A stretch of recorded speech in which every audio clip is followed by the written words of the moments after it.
아들을 영화롭게 하옵소서. 제목을 교회에 나눕니다. 저는 우리 모두가 참 영화롭게 되기를 몹시 소망합니다. 우리 한국교회도 마찬가지. 코로나 때문에 한국교회가 얼마나 낮아졌습니까? 그렇다고 해서 우리 모든 교회가 성도가 다 부자되고 높은 사람 되고 형통한 사람이 되어야 영광스럽다는 그런 의미는 아닙니다. 하나님께서 그분의 영광을 우리에게 비춰주심으로 말미암아 우리가 영광스러워지는 은혜가 있기를 주님의 이름으로 축원합니다. 모세가 40일 시내산에서 하나님과 함께 있었는데 출애굽기 34장 29절 하반절에 보게 되어지면요, 모세가 산에서 내려올 때 모세가 자기가 여호와와 말하였으므로 말미암아 얼굴 피부에 뭐가 났다고 했어요? 광채가 났다. 하나님과 함께 40일 있었는데 그 하나님의 영광이 그의 얼굴의 광채 그대로 반영되어서 나타나는 것을 볼 수가 있습니다. 여러분, 이것이 성도의 힘이고 이것이 성도의 복인 줄로 믿습니다. 우리 예수님 오늘 1절에서도 보면 아들을 영화롭게 해달라, 그죠? 그 다음에 5절에도 보면 나를 영화롭게 하옵소서 라고 기도하는 것을 볼 수가 있습니다. 좀 우리가 하나님의 얼굴을 구하고 하나님의 얼굴빛을 아는 영광의 강체가 좀 우리에게 있으면 좋겠다 싶어. 역대상 16장 11절에 여호와와 그 능력을 구할지어다, 항상 그의 얼굴을 말지어다 찾을지어다. 우리가 주님의 얼굴을 구하면 주님의 영광의 강체가 우리 가운데 나타나는 복을 누리게 될 줄로 믿습니다. 역대하 7장 14절에도 기도하여 내 얼굴을 찾으면 내가 하늘에서 듣고 그들의 죄를 사하고 그 땅을 말할 것이다, 고칠 것이다. 우리가 하나님의 얼굴을 찾으면 하나님께서 이 땅을 고쳐준다고 말씀하셨습니다. 지금 우리 예수님은 십자가 지금 죽음을 앞에 두고 말입니다. 하나님의 얼굴을 간절히 구하고 있는 것을 볼 수가 있습니다. 17장 전체는 1절부터 5절까지는 예수님 자신을 위한 기도입니다. 그죠? 그런가 하면 6절부터 19절까지는 제자들을 위한 기도고 그 다음에 20절부터 26절까지는 모든 성도들을 위한 기도입니다. 먼저 우리 예수님은요, 자신을 위해서 기도하십니다. 뭐라고 기도합니까? 아들을 좀 영화롭게 해주십시오. 이 기도가 무슨 기도인지 우리가 좀 구체적으로 깊이 생각해 봤으면 좋겠습니다. 첫 번째로 예수님은 지금 누구에게 언제 아들을 영화롭게 해달라고 기도하고 있습니까? 1절 보십시오. 아버지요, 때가 이르렀사오니 아들을 영화롭게 하사 아들로 아버지를 영화롭게 하게 하옵소서.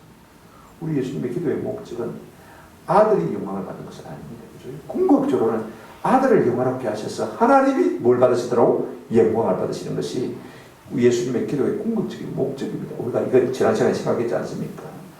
그런데 아버지가 영광을 받으시려면 아들을 좀 영화롭게 해주셔야 되지 않겠습니까? 지금 그 기도를 하고 있는 것을 볼 수가 있습니다. 여러분, 오해하지 마시기를 바랍니다. 예수님이 지금 자신을 높여드리시는 것이 결단코 아닙니다. 어떻게 하든지 우리 예수님은요, 아버지를 영화롭게 하기 위해서 그 다음에 자기를 뭐하게 해달라고요? 영화롭게 해달라, 그렇게 간구하고 있는 것을 볼 수가 있습니다. 우리 역시 마찬가지입니다. 무엇으로 우리가 하나님을 영화롭게 할 수 있겠습니까? 하나님이 우리에게 주시는 은혜를 받아야 우리가 그 은혜를 받고 하나님을 말 수 있습니까? 영화롭게 할 수 있는 것이지 내 힘과 내 능력을 가지고 하나님을 영화롭게 할 수가 없는 것입니다. 우리 예수님도 마찬가지입니다. 하나님, 나를 좀 영화롭게 해주시면 내가 아버지께 영광을 돌리지 않겠습니까? 이 기도인 것입니다. 누구에게 언제 그 영광을 구하고 있습니까? 오늘 본문에 보시면 아버지여 이렇게 말하고 있습니다. 때가 이르렀사오니 아들을 영화롭게 하사 그렇습니다. 여러분, 아버지와 아들은 절대적인 관계입니다. 생각해 보십시오. 누가 아들의 영광을 가장 원하겠습니까? 세상이 원하겠습니까? 친척이 원하겠습니까? 친구가 원하겠습니까? 아버지가 아들의 영광을 가장 원하는 것입니다. 그 아버지께서 내가 좀 영광을 주셨으면 좋겠다. 아들이 아버지를 영화롭게 하지 못하면 어떻게 아들이겠습니까? 근데 영광스럽게 해달라, 영화롭게 해달라, 여러분, 이 말이 무슨 말입니까? 우리가 생각에는요, 얼핏 생각하면 좀 나를 잘 먹고 잘 살고 행복하게 해달라, 나를 높여달라, 그런 기도처럼 들립니다만은요, 정반대입니다. 한마디로 말하면 뭐냐면요, 십자가 지게 되는 것입니다. 내가 십자가를 져야 하나님이 영광을 받으시는 것입니다. 그래야 구원받는 사람이 생겨나는 것이고, 죄에서 사함받은 사람이 예수로 말미암아 죄 사함받고 구원받은 성도만이 누구를 영원하게 할 수 있습니까? 하나님을 영원하게 할 수 있게 됩니다. 창세전에 아버지와 아들이 언어하셨습니다. 자유의지를 가지고 지 마음대로 살아가면 틀림없이 하나님을 거역하고 벗어날 텐데 어떡합니까? 그래도 내가 내 형상과 내 모양을 닮은 자유로운 인생을 내가 창조하고 있습니다. 그때 우리 예수님 말씀하실 때, 그러면 내가 저들의 죄를 대신해서 십자가에 죽겠습니다. 우리 예수님은 이것 때문에 세상에 오신 것입니다. 왜 아버지가 아들을 영화롭게 해야 되는 것입니까? 하나님이 은혜를 주셔야 십자가를 질 수 있는 것이고, 우리가 하나님이 은혜를 받아야 우리 역시 어떻게 할 수 있습니까? 하나님 앞에 영광을 돌려주는 것 아닙니까? 그래서 성경에 보면요, 좋은 것을 다 받으라고 말씀하신 것을 볼 수가 있습니다. 뭐라고 말씀했습니까? 죄사함 받으라, 구원을 받으라, 그죠? 성령을 받으라, 성령 충만을 받으라, 은혜를 받으라. 우리가 아무리 좋은 댐을 만들어 놓고 비싼 댐을 만들어 놓는다 할지라도요, 거기에 물을 가득 채우지 않으면 발전을 일으킬 수가 없습니다. 먼저 물을 가득 채워야 돼, 받아야 돼. 오늘 우리 심령도 마찬가지입니다. 하나님께서 우리 심령 가운데 은혜를 주셔야 그 받은 은혜를 가지고 하나님 앞에 감사하고 하나님 앞에 헌신하고 섬기며 순종하며 살 수가 있는 것입니다. 우리 박민의 교회는 은혜를 받으니까 이렇게 강대상에 화분 좋은 것을 하는 것 드리지 않습니까? 은혜 받지 않으면 드릴 수가 없는 것입니다. 없어서 못 드는 게 아닙니다. 은혜 받으면요, 무엇인지 하고 싶고 무엇이든 주님 앞에 영광 돌리고 싶은 마음이 우리 가운데 불같이 일어날 수밖에 없는 것입니다. 그래서 아들을 영원하게 해달라, 그렇게 간구하고 있는 것을 볼 수가 있습니다. 언제요? 지금입니다. 자, 보십시오. 1절에 아버지여 한번 따라합시다. 때가 이르렀사오니, 때가 이르렀사오니. 우리 하나님은요, 때를 정하시고 일하시는 겁니다. 그냥 적금주로 일하시는 분이 아닙니다. 모든 것이 때와 경륜을 가지고 일하시는 하나님이신 것을 볼 수가 있습니다. 때가 되었사오니 무슨 말입니까? 우리 예수님 편에서 볼 때는요, 십자가를 지시는 일인 것입니다. 하나님 아버지 편에서 볼 때는 지난주에 말씀을 드린 대로 세상을 심판하시는 일인 것입니다. 세상을 심판하실 때, 죄를 심판하실 때 내가 저들을 대신해서 십자가에 죽겠습니다.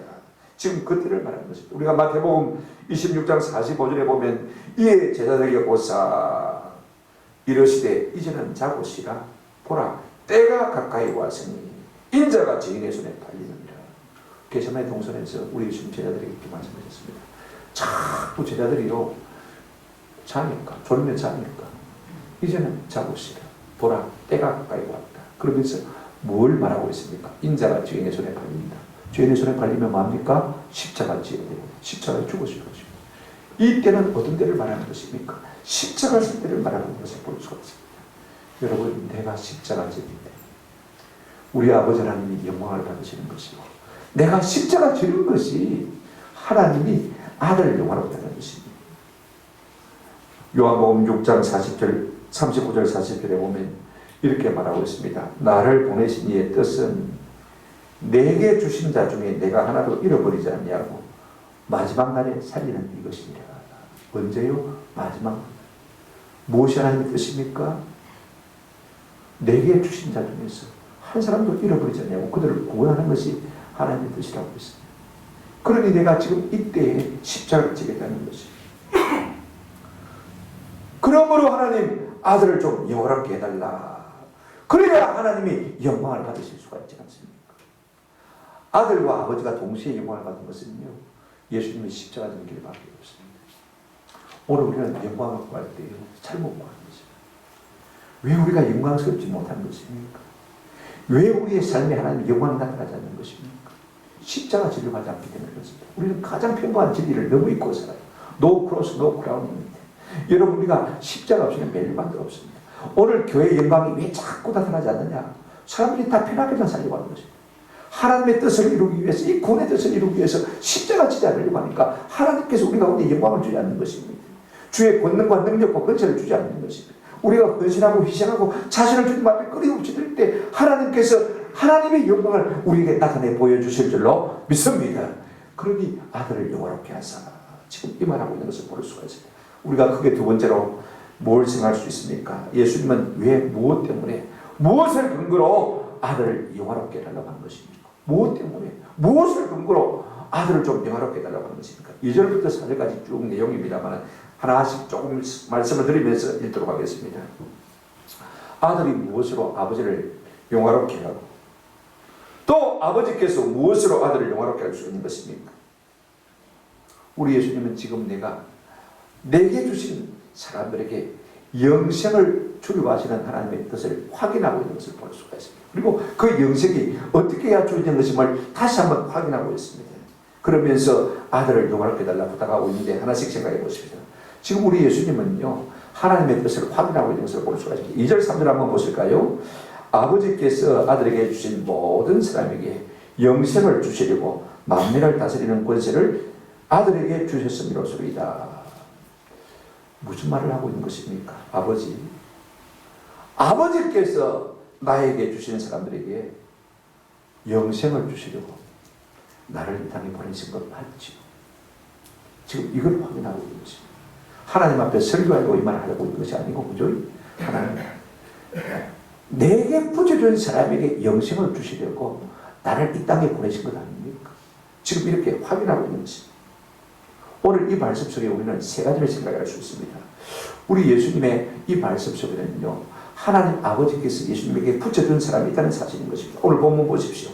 아버지께서 아들에게 주신 모든 사람에게, 아버지께서 아들에게 주신 사람이 있다는 것입니다. 여러분 6절에 보시면 이런 말씀이 있습니다. 세상 중에서 내게 주신 사람들에게 내가 아버지의 이름을 나타낸다. 우리 하나님께서 예수님께 맡겨준 사람이 있다는 것입니다.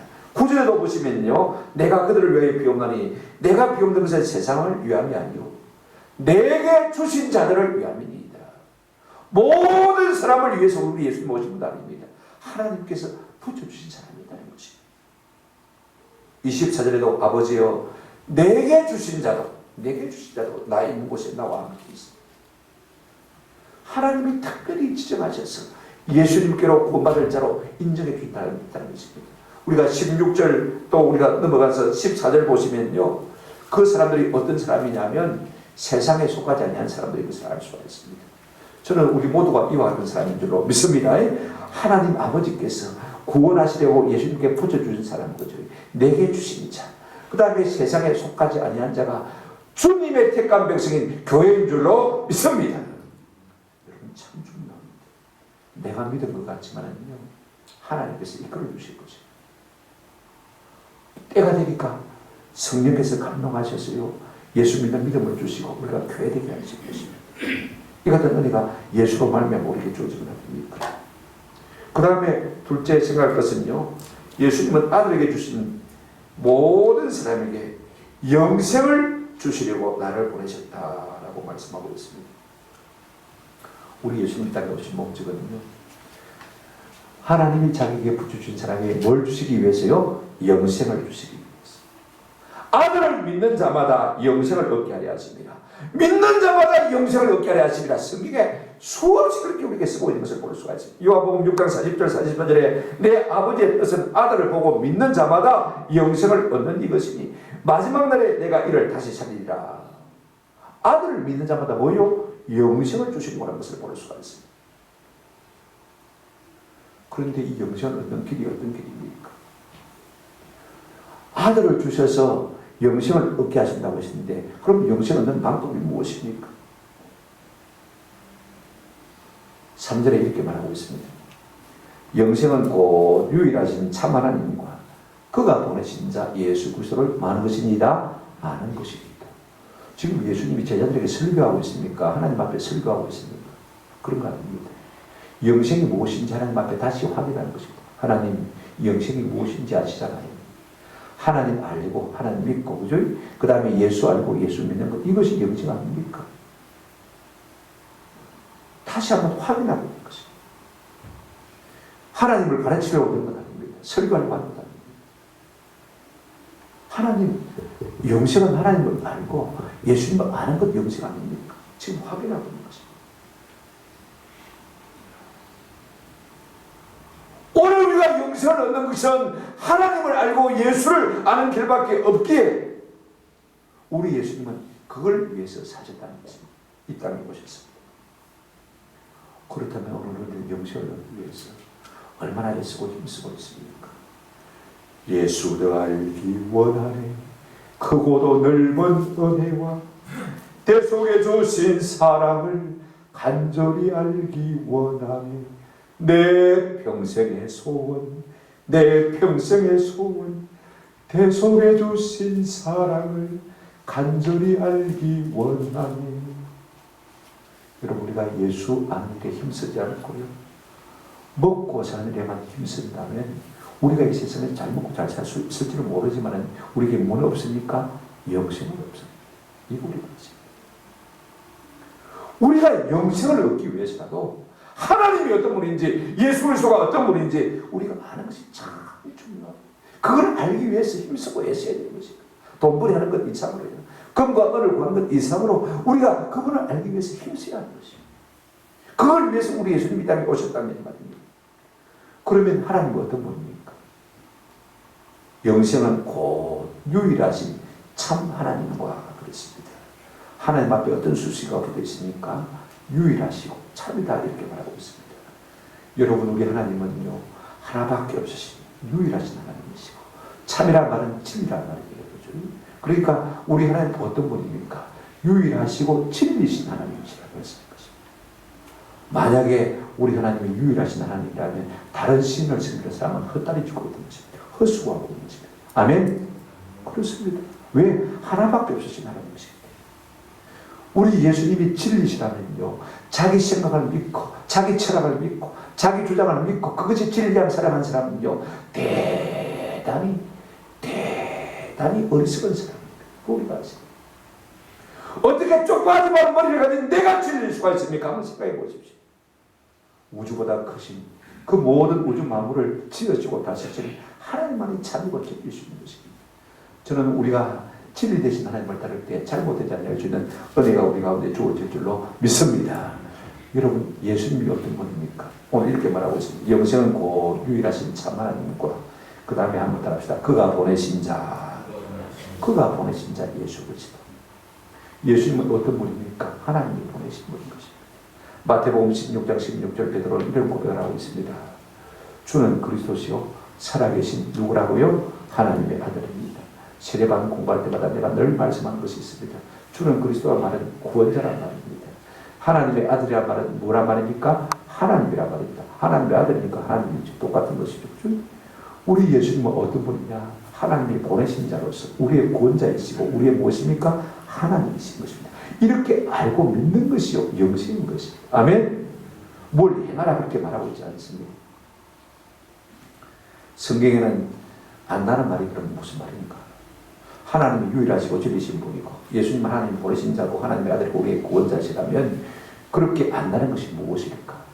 여러분, 호세아 6장 3절과 6절에 보시면 그러므로 우리가 힘써 여호와를 알자. 힘써 여호와를 알자. 호세아 6장 3절 6절에 보시면 나는 인애를 원하고 제사를 원하지 아니하며 번제보다 하나님 아는 것을 원하노라. 구약시대의 호세아 선지자가 이스라엘 백성을 위해서 힘써 여호와를 알자고 했습니다. 나는 번제보다도 그냥 예배 참석해서 멍하니 앉아있는 것보다도 그 예배를 통해서 하나님 어떤 분이심을 아는 것을 뭐 한다고 했습니까? 원한다고 했어요. 왜? 그것이 영생입니다. 좀 더 쉽게 말하면요, 여러분 안다는 것은요 믿는다는 것입니다. 알면 믿음이 가잖아요. 그렇습니다. 성경에는 안다는 것과 믿는다는 것을 갖다가 동의어로 여러 군데에서 표현하고 있는 것을 볼 수가 있습니다. 오늘 8절과 21절에도 마찬가지입니다만 에베소 4장 13절에 이렇게 말하고 있습니다. 우리가 다 하나님의 아들을 믿는 것과 아는 일에 하나가 되어, 그러니까 믿는 것과 아는 일을 갖다가 뭘 두고 있습니까? 동격으로 똑같이 두고 있는 것을 볼 수가 있습니다. 그러므로 아는 것 이거로 뭐라고요? 믿는 것. 그 다음에 여러분 믿으면요 사랑하게 되어 있습니다. 사랑하면 순종하게 되어 있습니다. 여러분 알아서 믿고 사랑하고 순종하고 이것이 다른 것이 아닙니다. 한 가지입니다. 자, 알고 짓자, 그죠? 그 다음에 믿고 신자, 그 다음에 사랑하고 애자, 그 다음에 순종하고 종자, 그죠? 이게 참 중요해요. 지신예조. 우리 하나님과 예수 그리스도를 알고 믿고 사랑하고 순종하는 것. 이것이 하나인 것입니다. 우리 예수님이 이 땅에 오신 목적이 무엇입니까? 본문은 우리가 읽지 않았습니다만 26절에 보시면 내가 아버지의 이름을 그들에게 알게 하였고 또 알게 하리니 이것이 주님이 이 땅에 오신 목적입니다. 그래야 사람들이 뭘 얻습니까? 영생을 얻습니다.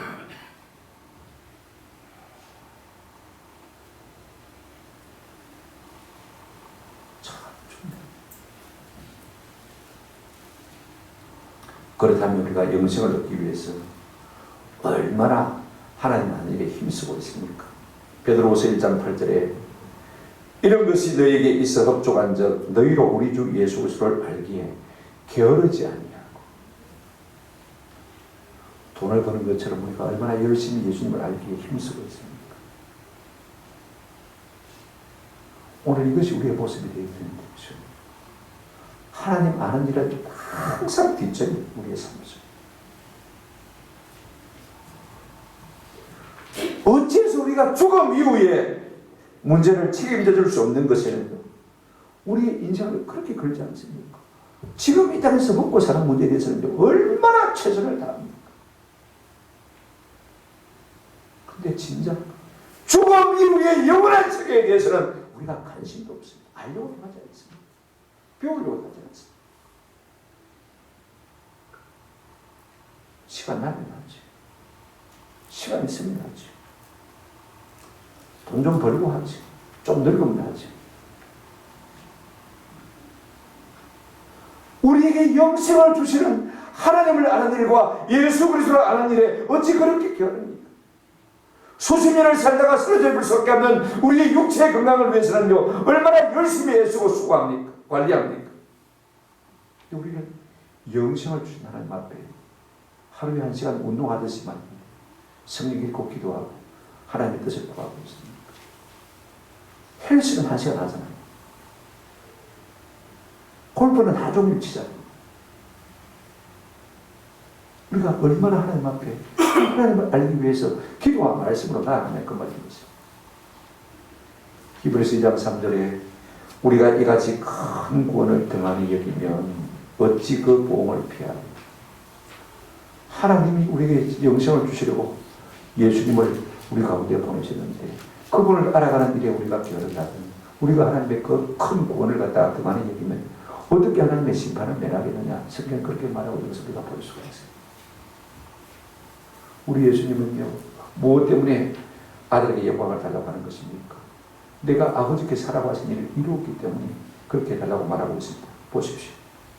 4절에 아버지께서 내게 하라고 주신 일을 내가 이루어 아버지를 이 세상에서 영화롭게 하였으니 아들을 영화롭게 하는 것입니다. 하나님 내게 하라고 하신 일을 이루었다는 것입니다. 여러분 그 일이 무엇입니까? 하나님을 알게 하는 일인 것입니다. 그리고 하나님을 알게 하기 위해서 궁극적으로 결정적으로 클라이막스가 무엇입니까? 당신이 대신 십자가를 지는 것입니다. 그걸 통해서 하나님이 어떤 분인지 알려주시는 것입니다. 우리를 그렇게 사랑하시는 분이 하나님이심을 십자가를 통해서 하나님이 알려주시는 것입니다. 이것이 하나님께서 예수님에게 맡기신 하라고 하신 일인 것입니다. 세상의 모든 일을 우리 하나님께서 예수님에게 맡기지 않았습니다. 사회 정의를 세우는 일을 예수님께 맡기지 않았습니다. 모든 병든 자를 고치는 일을 예수님께 다 맡기지 않았습니다. 모든 가난한 자를 다 먹여 살리라고 예수님께 사명을 주신 것을 결단코 아닙니다. 세상 모든 사람에게 다 복음을 전하라고 예수님을 땅에 보내신 것을 결단코 아닙니다. 하나님의 아들에게 분명한 한계가 있는 목적이 있는 일이 무엇입니까? 예수님 하나님을 알게 하는 그런 것입니다. 그 다음에 십자가 되는 것입니다. 우리 예수님의 사명처럼 우리가 잘 알고 있지 않습니까? 마태복음 20장 28절에 인자가 온 것은 섬김을 받으려 함이 아니라 도리어 섬기게 하고 내 목숨을 많은 사람의 뭘로 주려 함이라? 대속물로 주려 합니다. 얘가 십자가 지기 위해서 이 땅에 오셨다고 우리 주님은 누차 그렇게 말씀하신 것을 볼 수가 있습니다. 그리고 십자가 지셨을 때 요한복음 19장 30절에 이렇게 말하고 있습니다. 예수께서 신포도주를 받으시는 위에 이르시되 다 이루었다. 하나님의 하라고 하신 일을 다 이루었다는 것입니다. 뭘 통해서요? 십자가 지신 일을 통해서. 그래서 하나님의 사랑을 나타내 보이고 하나님을 알게 하는 이 일을 내가 다 이루었다는 것입니다. 그것이 무엇이기 때문에요? 영생이기 때문에. 그래서 우리 예수님은 하나님께서 내게 하라고 하신 일을 다 이루어서 아버지를 영원하게 하여 사오니 아버지여 나를 영원하게 해 주십시오. 이 하나님을 영원하게 하기 위해서라도 나를 좀 영원하게 해 주십시오. 그렇게 간구하고 있는 것을 볼 수가 있습니다. 그러니 우리의 생각과는 좀 차이가 있죠. 세 번째로 예수님은 아버지로 하여금 어떻게 아들을 영원하게 해달라고 말하고 있습니까? 이런 5절 한번 보시기 바랍니다. 아버지여 창세전에 내가 아버지와 함께 가졌던 그 영화로서 지금도 아버지와 함께 나를 영화롭게 하옵소서. 우리가 두 달라고 나눠서 생각해 볼 수 있습니다. 예수님이 지금 구하는 영광은 어떤 것이냐, 어떤 영광을 달라고, 어떻게 영화롭게 해달라고 지금 간구하고 있는 것이냐. 첫째는요, 창세전에 아버지와 함께 가졌던 그 영광을 회복해달라고 말하고 있습니다. 5절 보십시오. 아버지여 창세전에 내가 아버지와 함께 가졌던 영화로서. 우리 예수님은 창세전에 계시던 분입니다. 그죠? 그리고 오늘 창세전에 영광을 가지고 계시던 분인 것을 우리가 볼 수가 있습니다. 우리 예수님은 2000년 이 땅에 오시기 전에도 우주 만물이 생기기 전에도 뭐 하셨습니까? 계셨습니다. 선지하셨습니다.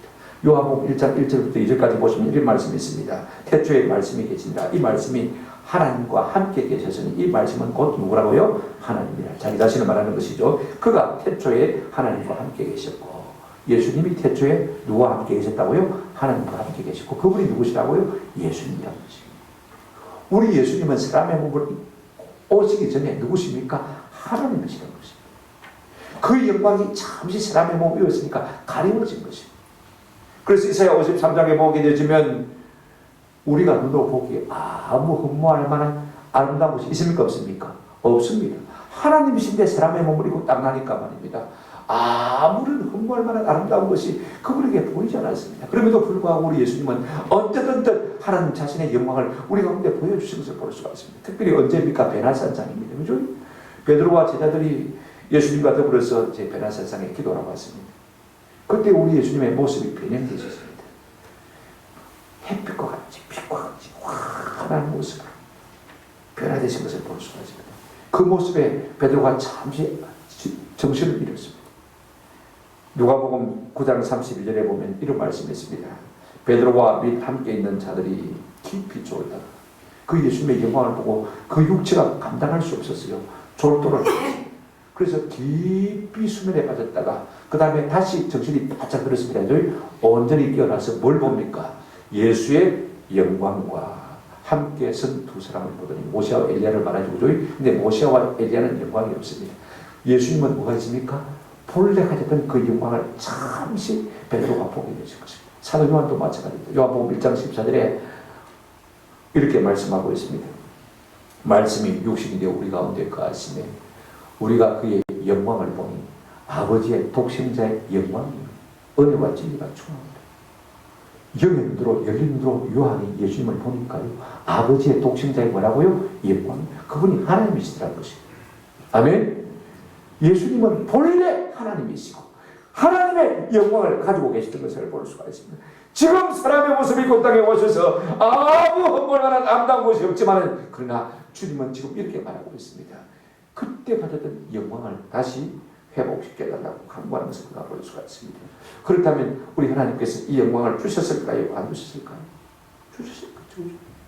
그 영광을 우리가 보게 될까요? 안 보게 될까요? 우리 예수님은요, 이 영광을 우리가 보게 되기를 간절히 간구하고 있는 것을 볼 수 있습니다. 제가 장례식 때마다 설교할 때 24절, 17장 24절 말씀을 잘 들어 설명합니다만은요, 24절에 이렇게 말하고 있습니다.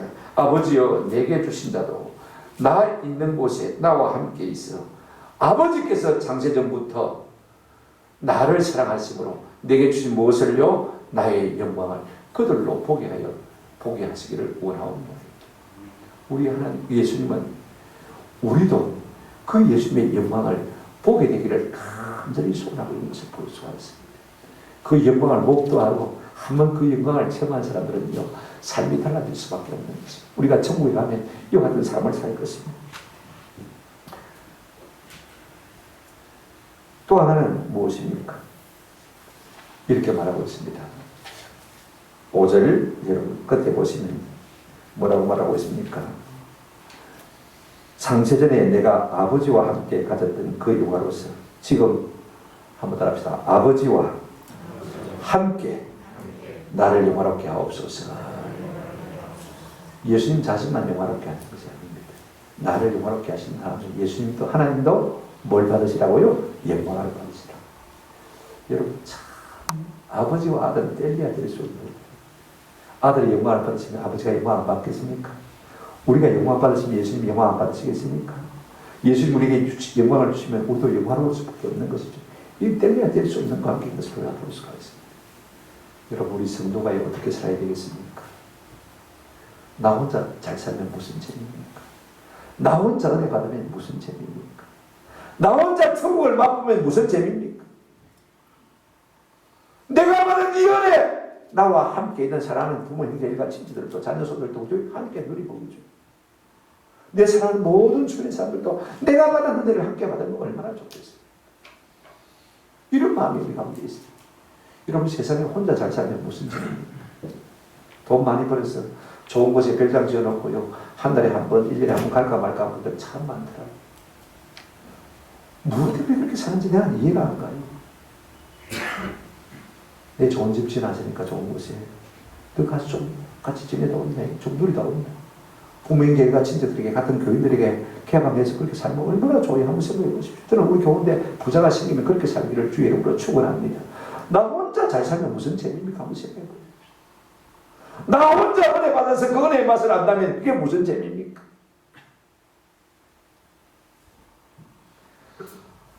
아버지와 함께 나를 영원하게 하옵소서. 나로 말미암아 아버지가 영광 받으신다면 그것이야말로 큰 복인 것입니다. 그러다면 우리 하나님 아버지께서 아들을 영원하게 하셨을까요? 하지 않았을까요? 많은 성경들이 있습니다. 제가 설교 전에 다 말할 수 없지만 빼보면서 정말 감사한 것이 너무 많아요. 빌립보서 2장 9절부터 11절 말씀에 이렇게 말씀하고 있습니다. 이러므로 하나님이 그를 지극히 높여 아들을 지극히 높였어. 모든 이름 위에 뛰어난 이름을 주사 하늘에 있는 자들과 땅에 있는 자들과 땅 아래 있는 자들로 모든 무릎을 예수의 이름에 막게 하시고요, 꿇게 하시고 영광 돌리게 하시다는 것입니다. 만왕의 왕이 되는 권세를 주시고 만주의 주가 되는 권세를 주시다는 것입니다. 할렐루야. 이렇게 하나님께서 아들에게 큰 영광을 주신 것을 볼 수가 있습니다. 히브리서 1장 3절에도 이는 하나님의 영광의 강제시오 본체의 행상이시라. 그의 능력으로 말씀을 붙드시며 만물을 붙드시며 죄를 정결케 하는 일을 하시고 높은 곳에 계신 지극히 크신 이의 우편에 앉으셨느니라. 우리 예수님 누구 우편에 앉았다고요? 하나님 우편에 앉았다고 했습니다. 히브리서 12장 2절도 마찬가지입니다. 믿음의 주요 또 온전케 하시는 예수를 바라보자. 그는 그 앞에 있는 기쁨을 위하여 뭘 참았다고 했습니까? 십자가를 참았더니 부끄러움을 개의치 아니하시더니 하나님이 보좌 우편에 마셨다고요? 앉으신다, 높이신다, 영광을 주신다 말씀입니다. 오늘 우리가 하나님의 뜻을 이루기 위해서 우리가 십자가도 부끄러워하지 않고 고난도 부끄러워하지 않고 주님의 영광을 위해서 힘쓰라면요, 우리 주님이 이 같은 영광을 우리에게도 마실 것이니까 주실 것입니다. 하나님 보좌 우편에 앉게 해주셨다. 과거사로 쓰고 있습니다. 할렐루야. 우리 주님을 그렇게 하셨다면 주의 백성들이 우리에게도 어련히 그렇게 하시겠습니까? 이 소망이 우리 가운데 있는 것입니다. 아무 수고도 없이 아무 헌신도 없이 아무 고난도 없이 주의 영광 보험을 위해서요, 그냥 편안하게 예수 믿고 살아가는 사람에게 하나님께서 영광을 주시겠습니까? 그런 것 없습니다. 말씀을 냈습니다. 우리 예수님 왜 기도하시는 것입니까? 어떻게 기도하고 계십니까? 좀 아들을 영화롭게 해달라고 기도하고 있는 것을 볼 수가 있습니다. 무엇 때문에요? 아들로 하나님의 뜻을 이루며 살게 해달라고 그렇게 기도하는 것입니다. 왜 영화롭게 해달라고 기도합니까? 하나님의 때에 하나님의 뜻을 이루고 택한 사람들에게 영생을 주며 주께서 하라고 하신 일, 다시 말하면 하나님과 예수님을 알게 하는 일을 다 감당함으로 그 일을 하나님을 영화롭게 할 수 있도록 내게 영광을 달라는 것입니다. 우리는 왜 기도합니까? 어떻게 기도합니까? 우리 역시 좀 나를 영화롭게 해달라고 다 기도합니다. 하나님 나를 좀 높여주십시오. 나를 좀 부유하게 해주십시오. 나를 좀 건강하게 해주십시오. 나를 좀 행복하게 해주십시오. 그건 똑같아요. 그런데 목적이 다르다. 나의 때에 나의 뜻을 이루고 내가 좋아하는 사람에게 내가 좋아하는 것을 주고 내가 하고 싶은 일을 하고 그래서 궁극적으로 내가 사람들에게서 영광을 받기 위해서 기도하는 것을 볼 수가 있어요. 결국은 자기를 위한 것을 하는 것을 볼 수가 있어요. 우리의 기도나 예수님의 기도는 다 같이 좀 나를 영원하게 하는 것입니다. 출발점은 똑같은데 목적지가 달라. 영원하게 해서 내가 영광스러워지겠다는 것이 우리의 기도고, 우리 예수님의 기도는 하나님을 영원하게 하는 것이 예수님의 기도의 목적지인 것을 볼 수가 있어요. 그러나 경건한 성도들은요, 다 하나같이 하나님께 영광을 돌리기 위해서 기도하는 것을 볼 수가 있습니다. 내게 영광을 주시면, 내가 100만을 주시면 그 100만으로 하면 영원하게 하겠습니다. 내 지위를 높여주시고 내 이름과 내 명예를 높여주시면 그 이름과 지위와 명예를 가지고 주님의 영광을 위해서 일하고 있습니다.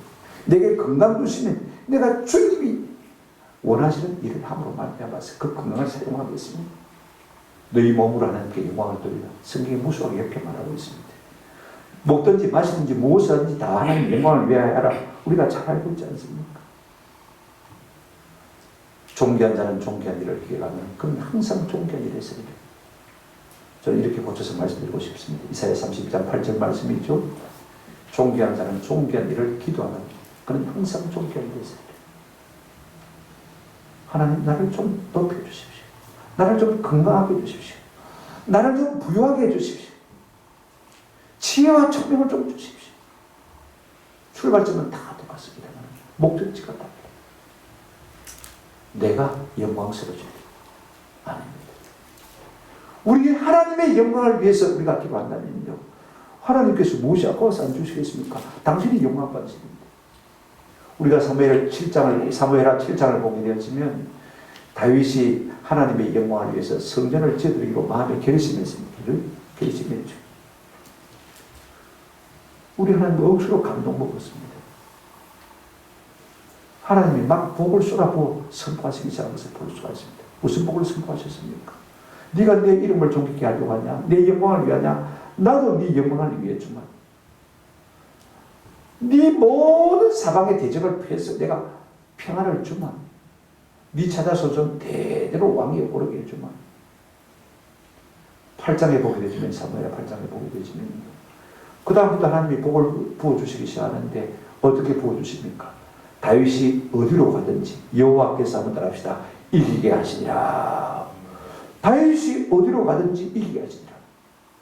하나님의 영광을 위해 살겠다고 딱 결심하는 순간에 하나님께서 그의 영광을 위해서 복을 쏟아부어 주기 시작한 것을 볼 수가 있어요. 다윗이 어디로 가든지 이기게 하시니라. 이김의 명예를 주실 분 아닙니다. 여러분, 전쟁에 이기면 뭐가 있습니까? 전리품이 생기잖아요. 돈이 생기잖아요. 물질이 생기잖아요. 그것으로 하나님 성전 진대를 위해 사용하게 하겠다고 하나님께서 그에게 물질을 부어주신 것을 볼 수가 있습니다. 아들을 영원하게 하옵소서. 우리도 그렇게 기도하고 예수님도 그렇게 기도했습니다만 목적지가 다른 것을 우리가 확인할 필요가 있습니다. 그렇다면 우리가 어떻게 기도해야 되겠습니까? 하나님, 아들을 영원롭게 하사 아버지로 영원롭게 하게 하옵소서. 우리의 목적이 달라지는 은혜가 있기를 주님의 이름으로 축원합니다. 아멘.